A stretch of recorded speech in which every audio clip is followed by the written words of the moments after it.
জাতীয় সংসদে 12টি সংরক্ষিত আসন পেতে পারে জামায়াতে ইসলামী। দলটির নেতারা জানান, দেশের সব অঞ্চল থেকে সংসদে প্রতিনিধিত্ব নিশ্চিতের চেষ্টা চালাবেন তারা। প্রার্থী বাছাইয়ে প্রাধান্য পাবে দায়িত্ববোধ আর যোগ্যতা। তবে এক পরিবার থেকে একাধিক এমপি হবার সুযোগ কম। রমিজ হোসাইনের রিপোর্ট।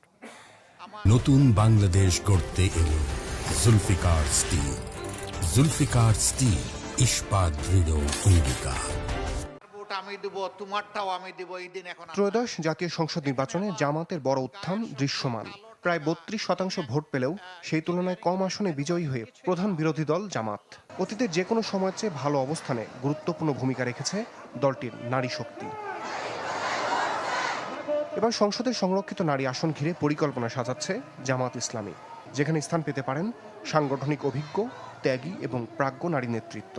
মহিলা সংরক্ষিত আসনের ক্ষেত্রে দলটির মিডিয়া ও প্রচার বিভাগের প্রধান জানান, জামাতে পরিবারতন্ত্রের কোনো সুযোগ নেই। দলের প্রতি আনুগত্য, দায়িত্ববোধ আর যোগ্যতাকে প্রাধান্য দেওয়া হবে সংরক্ষিত নারী আসনের প্রার্থী বাছাইয়ের ক্ষেত্রে। এক পরিবার থেকে একাধিক দেব না। একজন যদি এমপি হয়ে যান তাহলে আমরা একজনকে আরেকজনকে দেবো। আমরা চাইবো যে যাতে আরো বৈচিত্র্যটা আসে, বিভিন্ন কর্নার থেকে যাতে আমাদের বোনেরা আসেন। তো ওনারা অলরেডি এটা নিয়ে বসছেন, আলোচনা করছেন, আমাদের একটা প্রস্তাবনা ওনারা দেবেন এবং এই প্রস্তাবনার ক্ষেত্রে আমরা খুবই ইম্পার্শিয়াল রোল প্লে করি। এটা অমুকের স্ত্রী, অমুকের বোন, অমুকের মেয়ে, এইটা কোনো অগ্রাধিকার পাবে না। জামাতের মহিলা বিভাগের এই নেত্রী জানান, দেশের সব অঞ্চল থেকে সংসদে দলের প্রতিনিধি নিশ্চিতের চেষ্টা করা হবে।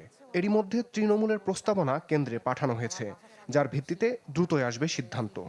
যেসব অঞ্চল থেকে আমাদের নমিনি ছিল তারা ইলেক্টেড হয়ে আসতে পারেননি, সেখান থেকেও যেন কাভার করা যায় নারী প্রতিনিধির মাধ্যমে।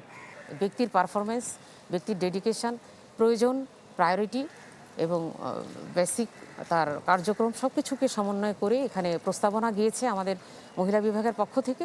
সেটা চূড়ান্ত যখন হবে নীতি নির্ধারণী বডি থেকে, তখন আপনারা জানতে পারবেন।